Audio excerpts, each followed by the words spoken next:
Well, there we are. Okay, well, welcome back to Griffith Observatory. And our absolutely gorgeous night here in the beautiful city of Los Angeles. Welcome back to. You might think, oh my goodness, with all this city lights behind us, how can we possibly see the sky? How can we see the planets? But we have this beautiful historic telescope and this wonderful observatory, and it's actually just fine. You can see the planets just fine through city lights. So even if you're in a very bright city, you can go out and take a look. And I hope some of you had a chance to just go out, look out the window, or go into your backyard, or go out onto your fire escape, or wherever it is that you live, get a chance to take a look at the beautiful night sky that we have tonight. We have an amazing set of guests tonight, so we're going to be sharing a lot of information with you tonight about Mars, about NASA's exploration of Mars and all the things we've learned.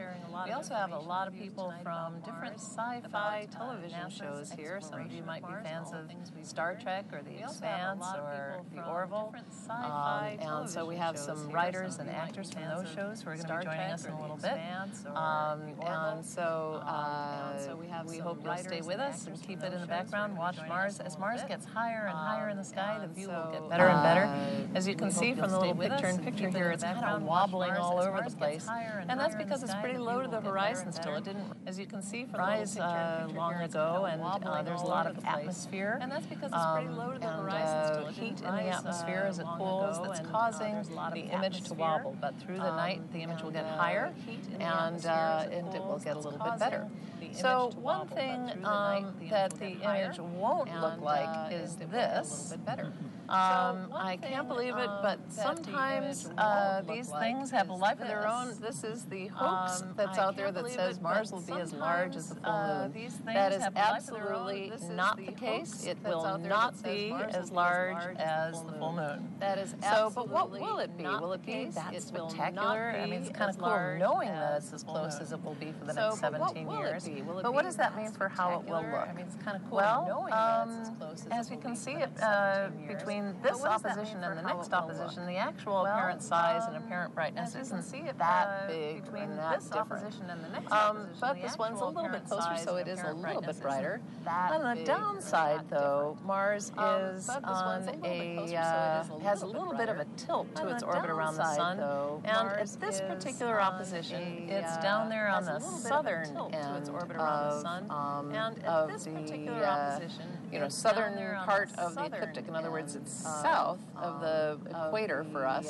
And in fact, it's about how many degrees south, Tony? It's about 26 almost 26 degrees south. So it's not the best view that we could have, but it might, we will be looking at that part of Mars that's lit up over here on the left. As you can see, we just left this up here because we like the fact that we have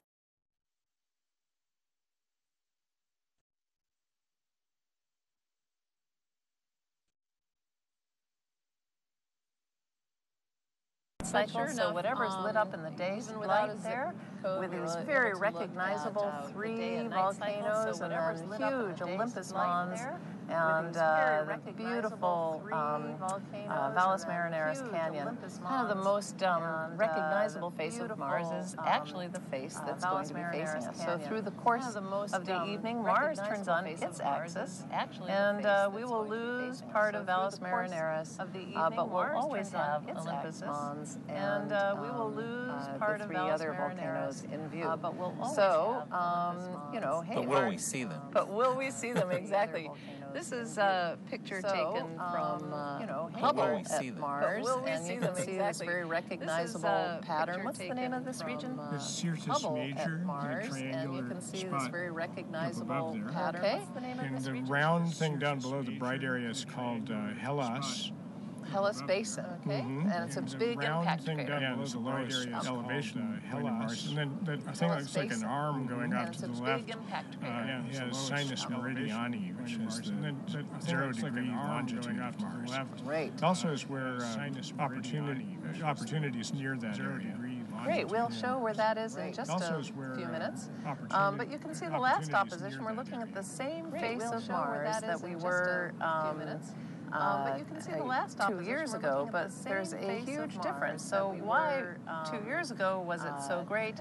And this time it looks like just kind of an orange blob. You can barely see anything. 2 years ago was it so great? This is the reason. There's been an enormous dust storm on Mars. And so there's been an enormous what you want to do? Oh my gosh! On Mars. What you want to what you want to do for the next slide is get out your 3D glasses, because this is actually a 3D image of Mars. And if you look at it closely, you can go back to the image. Because this is actually a 3D image of Mars. And if you look at it closely, dust storm, you can go back to the image. You should be able piling up on the front of this dust storm. So, Tony, why don't you tell us a little bit more about this? It started in April. That picture started from April. Yeah, until April, Mars looked very clear and promising. People were seeing and photographing lots of detail on the surface. Until April, Mars looked very clear and promising. Bare, dark Martian rock is visible. But at the end of May, all of a sudden, a huge storm, dark Martian rock is visible, which we saw in at the end of May, right-hand image, a huge storm, and then appeared. The storm spread, right-hand image, and then we see a brightening and covering some of the features. Now, here's the other side of Mars, and on the left we see it before the storm, and on the right we see that on the left edge. Here's the other side of Mars, and on the left we see it before the storm, beginning to do things like fill the Valles Marineris. So now it looks like a bright finger in the center of the planet, and that's actually the deep valley now filled with dust. So right there, so it's dark normally, but here it's bright and filled with dust. Yeah. So right there, so it's dark normally, this grew over the period of time. And tell us about this amazing map. Yeah, so this is from the Mars Reconnaissance Orbiter, one of the instruments on it. We see the spread of dust from the near where Opportunity is sitting, and Opportunity is about a kilometer and a half lower elevation than the average height of things on Mars. So it got kind of buried early in the dust and is still in it. Height of things on Mars. So it got although not literally buried, it's figuratively buried. It's still in it. But it's on the surface of Mars we can't see now because it's obscured. It's figuratively buried. So the surface got very, very, very dark. And this is a simulation done by a Jet Propulsion Laboratory of what the skies looked like from the Opportunity spacecraft as the storm came up and made things darker and darker and darker. This little graph shows you the transparency and of the atmosphere over time. This was one year when they had a big storm. It was 2007. In 2007, but then look at this, boom, this green line goes up. Just terrible, terrible opacity, a lot of darkness there. And then the data stopped. And then the data stopped, that's right, because poor little Curiosity, the data stopped, just had to shut everything down, because as you can see, it has solar panels on there. If we could go back to the picture there, it has solar panels on the spacecraft, and so without any sunlight, you're not getting any power, so it had to really hunker down. And so we have here, so David Reitzel, who's with us, goes, you can go back to the picture, please. David Reitzel goes every year to Burning Man, so he was hoping that maybe Curiosity was similarly outfitted and ready for a prepared for the dust, and has its goggles on and its respirator on. Similarly outfitted. But we haven't yet prepared for Opportunity, and we'll hear more about that later tonight. More about that later tonight. So David, tell us about this. Yeah, this is a view from Gale Crater. Curiosity took these real images, and you can see the rim of the crater is being blocked by all that dust.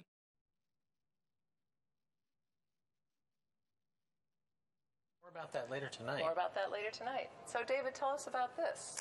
Yeah, this is a view from Gale Crater. Curiosity took these real images, and you can see the rim of the crater is being blocked by all that dust that's getting in the way. In just 3 days, the view got much worse.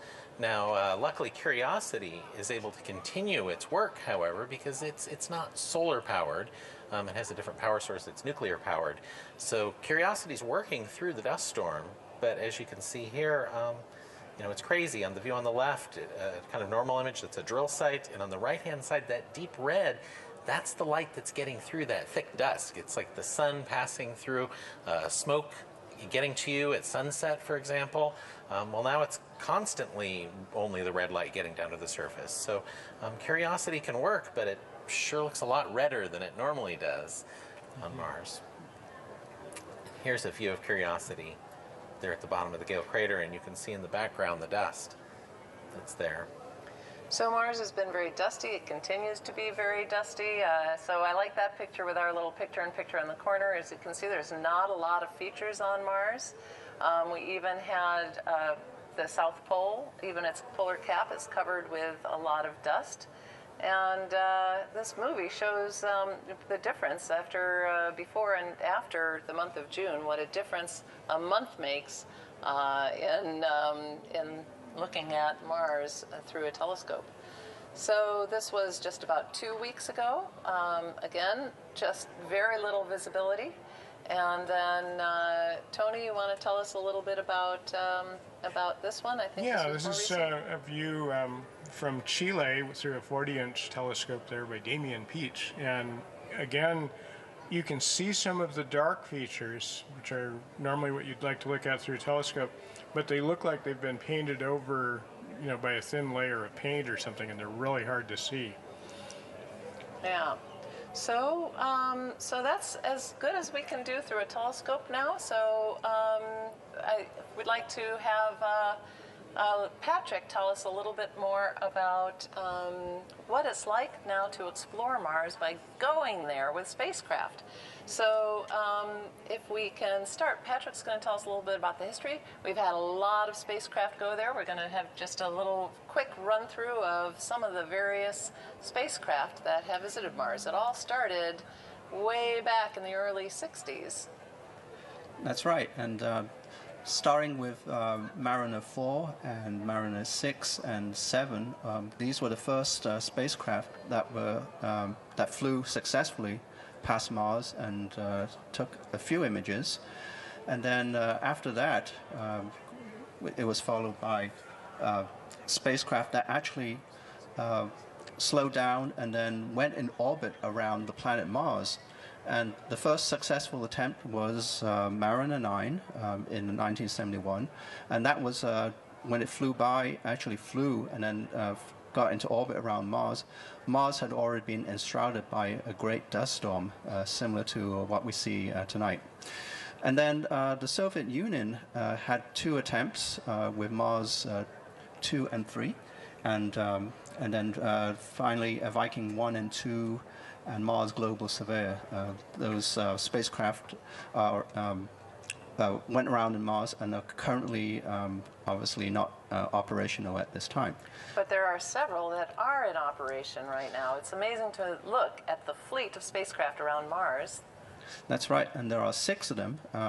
The first one's Mars Odyssey through to Mars Reconnaissance Orbiter were mainly survey spacecraft, mapping and photographing Mars, and then the last ones were for atmospheric views. And currently we can see the orbits, and go to the next slide. So there are Mars Odyssey, Trace Gas Orbiter, and Maven all closely orbiting Mars, and Mars Express having a wider orbit, and the furthest one is Mars Orbiter mission, which is a space mission launched by India. So, of course, there aren't just spacecraft in orbit. There are several that have landed, and landers and rovers. We've got the Viking. That's right, Viking, and then 1 and 2, and Sojourner was our first rover, and Spirit, which is not in operation, and the Phoenix lander in the polar regions. Those are the past missions on the surface of Mars.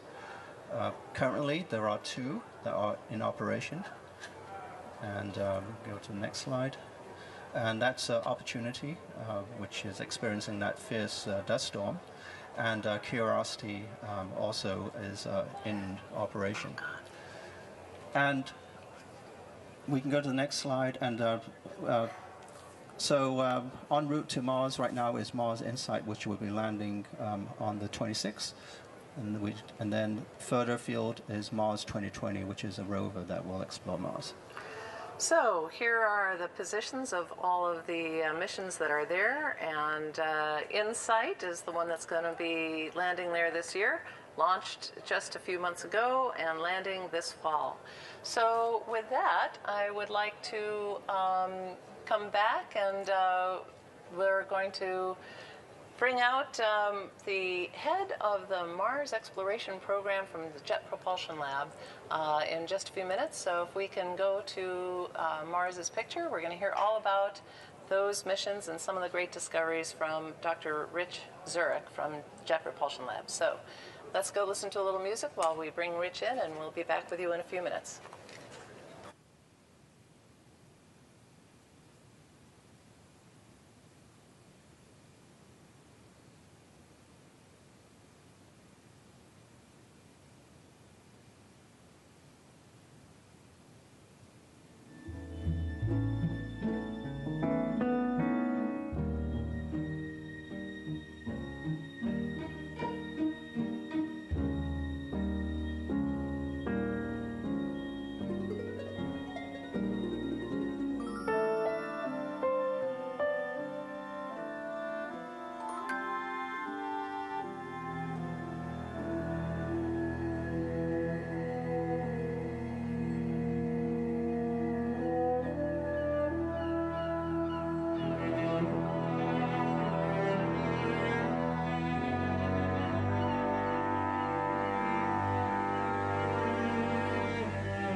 Okay, welcome back to Griffith Observatory. A gorgeous, starry, city light-filled night evening with a beautiful view of Mars right behind us. Right behind. Right behind us.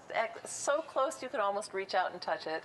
And only about 35.8 million? You have to have a long arm. Yeah, that's right.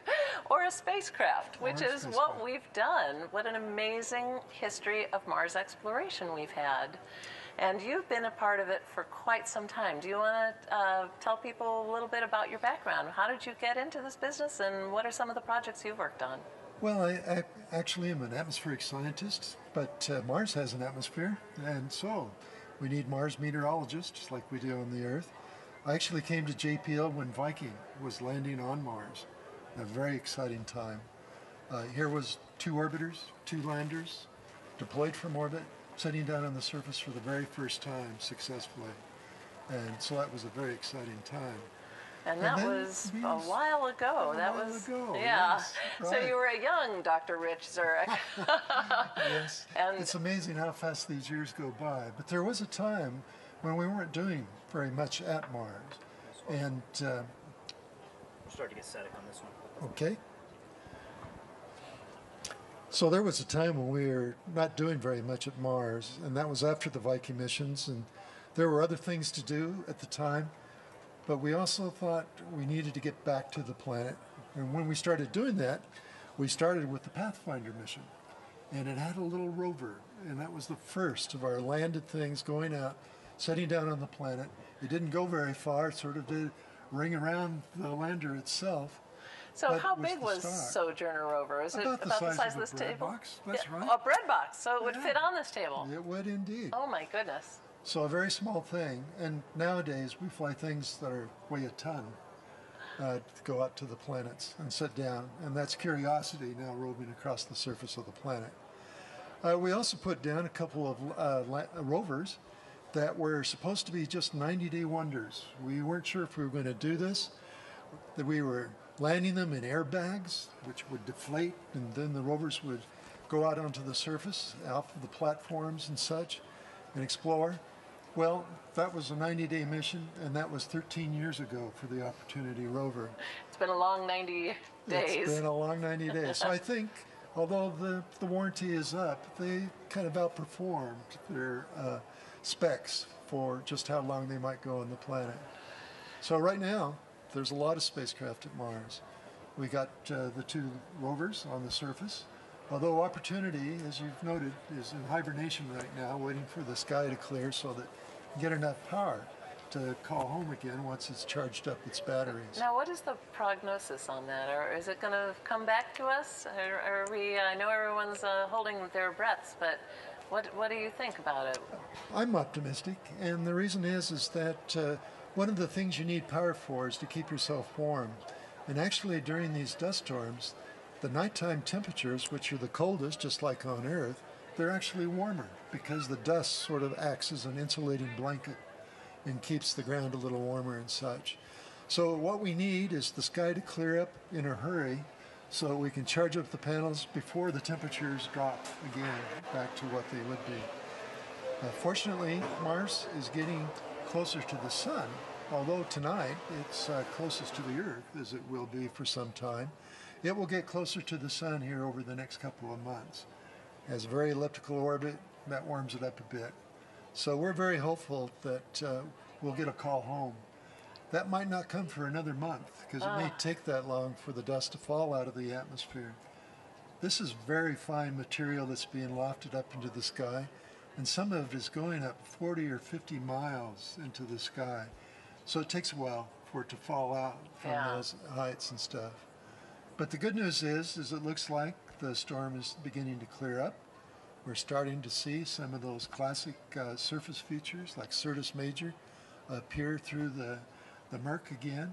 But it's still going to take maybe another month or so before Opportunity will have enough power to call home. And part of that is we don't know how much dust will fall on the arrays and stick there before it gets blown off. But it's an Endeavour crater, which is one of the windier spots on Mars, so we're hopeful. I seem to remember there was a time when the solar panels were covered with dust, and a dust devil came by and cleaned them off. Am I remembering that correctly? You are indeed. There's been several so-called cleaning events. In fact, just before this dust storm, they were almost back at some of the original power levels back many years ago.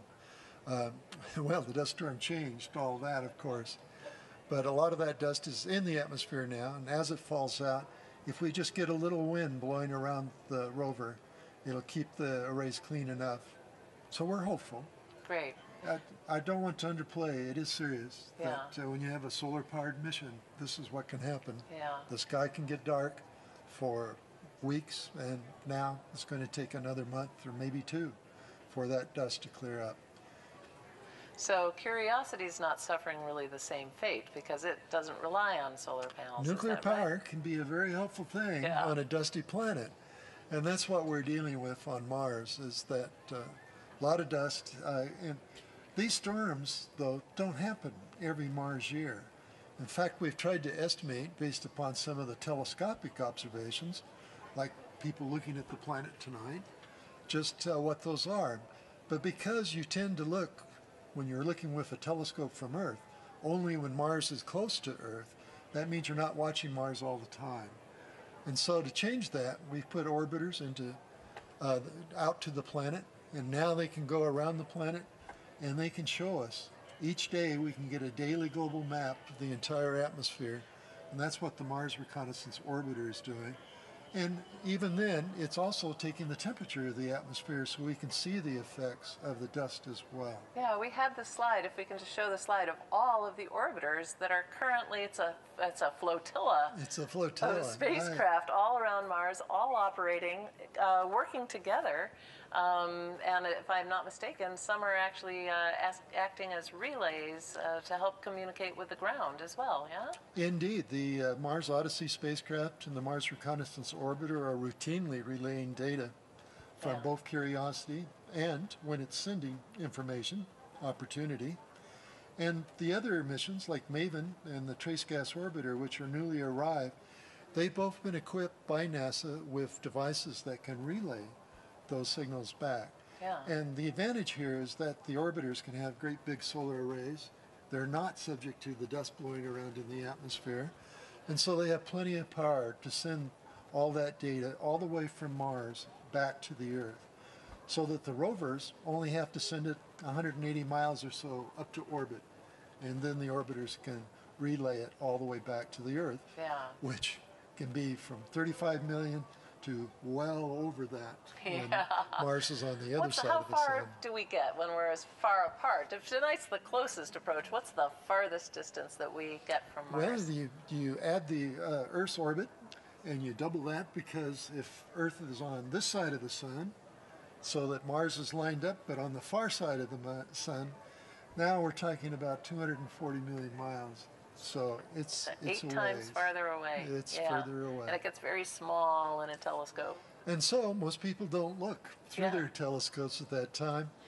But with our orbiters, we got the same view every day flying over the planet. Now, you mentioned MAVEN, and MAVEN just had a new result. And can you tell us a little bit about MAVEN and what its mission is? Well, each of our orbiters were sort of designed to look at particular aspects of the problem. And I mean, an obvious question is, why are we studying Mars? And one of the things we want to learn is we think the climate of Mars has changed from a more Earth-like climate very early in its history, literally billions of years ago. And that climate was wetter, the atmosphere was thicker. And so the question is where did that atmosphere go? Because today, that atmosphere is less than 1% of our own atmosphere here on Earth. So where did that atmosphere go? One idea is that very early on, Mars had a magnetic field like the Earth, and that magnetic field sort of holds off the solar wind from sweeping into the atmosphere and accelerating some of the molecules that are in the atmosphere out into space. Mars lost that magnetic field, so the solar wind could dip in. And over billions of years, it stripped away until today's remnant atmosphere maybe only 1/100th of the original atmosphere on the planet. So that's really counts. And yet understanding the process, because what we want to do is we want to extrapolate back over all that time to when Mars might have had this more massive atmosphere. How thick was it? Was it wet? Where did the water go that was probably in that atmosphere? A lot of it has been lost to space. And the other place that the water may go is frozen into the ground today. Unfortunately, liquid water under most Mars conditions today isn't. It's either ice or it's vapor in the atmosphere, because water on Mars acts like CO2 in the Earth. It goes between the solid and the gas phase as temperatures dictate. So MAVEN has been looking at this process today, and if you take just one set of the molecules that are being stripped away, the sort of charged particles, it's about a quarter pounder a second being stripped away from the planet. Well, that's an easy way to remember it. That's a visual. If we were at All Space Considered, we'd be having quarter pounders flying off of Mars. You know, we've been talking about the change in Mars's atmosphere and how it can't hold water on the surface anymore. And there's a really fundamental reason why we want to know about this wet earlier time on Mars, and maybe you could say a little bit about that. I mean, we're spending all this effort, we're so anxious to find water on or in Mars, and we'll come to that in a minute, but why is that? What's so important about finding water on Mars? So finding water, liquid water, any place in the solar system, we think water is essential to life as we know it. It's an agent of climate change. It erodes the surface and rocks and such. And finally, with Mars, it could be a resource for future exploration by people down on the surface of the planet itself. We don't want to haul all that water to Mars if it has its own resources. So if it has ice in the near surface that we could dig up or tap into, that would be great, because then we can change that water into fuel, into oxygen to breathe. It'd be a real resource for us. But our real thing is did life ever develop elsewhere than on the Earth? Yeah. Where in the solar system could it be? And Mars is one of those more Earth-like environments, particularly in that early history before its climate changed, where life might have gotten a start, a hold. And so the question is there any evidence in the surface today of that ancient life, the origin of that? Or is it possible that there is even life on the planet today, probably in the subsurface, buried a few meters below, where it's protected from the radiation that otherwise would get absorbed by a thicker atmosphere? So there's plenty of reasons to think that Mars might be this abode of life. We talk about habitability, and the Curiosity rover and Gale crater has measured the essential elements of life, and we know there's ice, so there is water in places. But the question is it inhabited?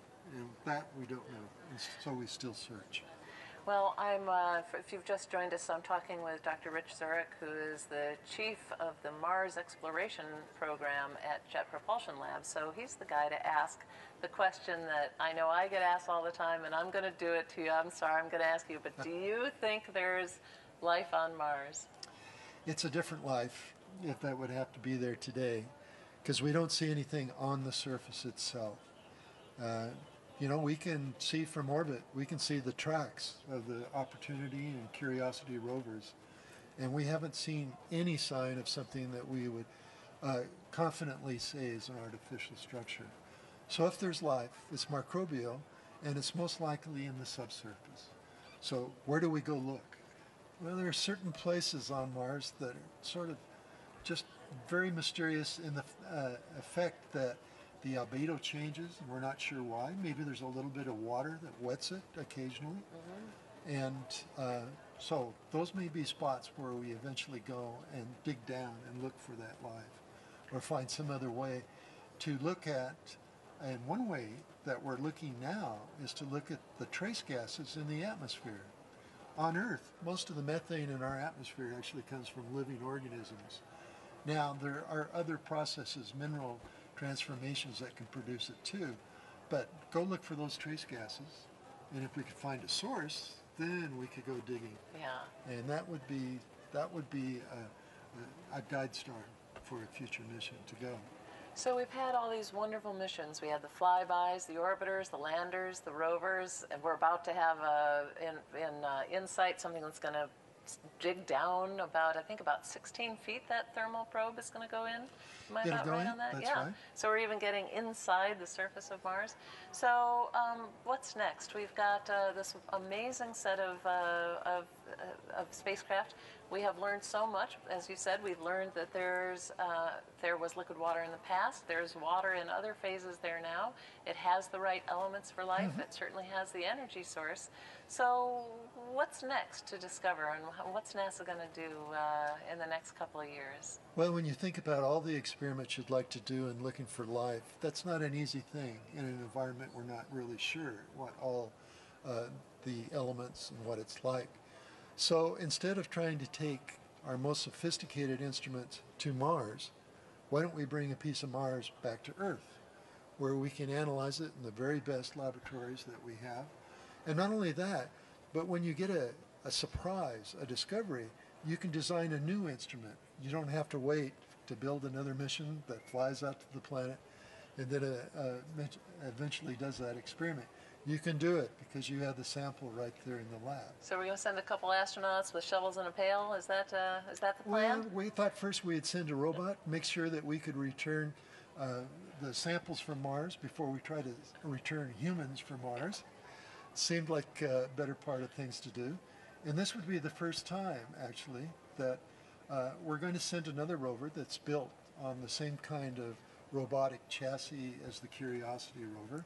So we're taking advantage of all the technology that went into developing that. And is it going to land in that same way, that crazy sky crane, and it drops it down? Right down there on the surface. Yeah, we have a video of that we'll be showing a little bit later when we talk about Curiosity. That's one of the great things about the space program draws out that kind of innovation. Because the first time somebody described that to me, I said, no, that can't be right. You wouldn't hover and try to lower something. What maniac came up with that? Exactly. But it actually solved a number of problems. And it's a platform that we can actually land that rover, or a landing platform, and that platform will have an ascent vehicle on it. And that ascent vehicle will eventually be the one that takes those samples back into orbit. So first, we've got a rover that's going to land just like MSL did. It's going to rove across the surface. It's going to take samples, maybe as many as 20 to 40 of these samples, and then some of those will be selected for a return to Earth. Second mission will land. We're still working out some of the details of that. Maybe we'll use the sky crane system. Maybe we'll use something more like the Viking spacecraft, where they just land on the thrusters all the way down to the ground. Yeah. That will carry an ascent vehicle, and we'll be launching from the surface of another planet for the first time. Kind of like we did when we went to the moon. Yeah, exactly. Yeah. But now we'll do it from a different planet Yeah. out there in the solar system. So exciting. And not too far in the distant future? We're hoping that we might be able to, so the rover that will put will get the samples and drill those out of the rock and such, that will go in 2020, land in 2021, and we could get this fetch rover and this ascent vehicle down on the surface in 2026 if we decide that's where we're going to go. That's go cool. forward with it in that time frame. Less than a decade from now, we might be doing that. So, and I like the name Fetch Rover. That gets all kinds of ideas flowing. Now, we're talking with our international partners because, as you've noticed, Mars has become an international destination. Of the 6 orbiters that are there now, 3 of them are actually from other countries. 1 from India, 2 from the European Space Agency and its collaborating nations. So this has become a destination for international efforts. And when you have these various missions that are needed to get the samples all the way back to the Earth safely, then a little help from our partners will be good.